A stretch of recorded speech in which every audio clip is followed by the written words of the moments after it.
binati o minahal kong matalong nun.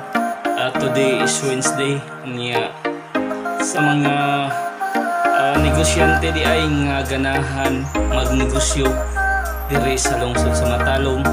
Welcome ang tanan nga mo invest o business diri sa mga lungsod. Ang lungsod sa Matalom nanginahanglan o mga investor, nanginahanglan o mga negosyante. I hope daghang put up o negosyo diri sa lungsod sa Matalom karong 2025. Nanginahanglan ko sa inyong tabang guys aron ma-realize ang atong advokasya, ang pagpadaghan sa mga negosyante diri sa lungsod sa Matalom.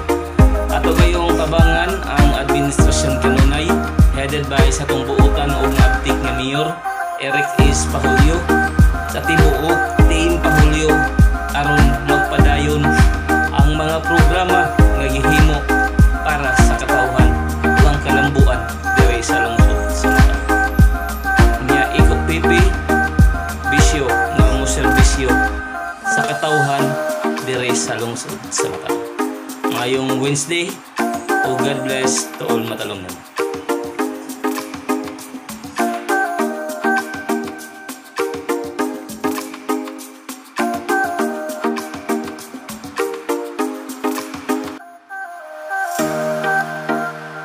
Binati o minahal kong Matalom nun. Okay, karon di ay April 2. Balot mo sir! April 2, 2025.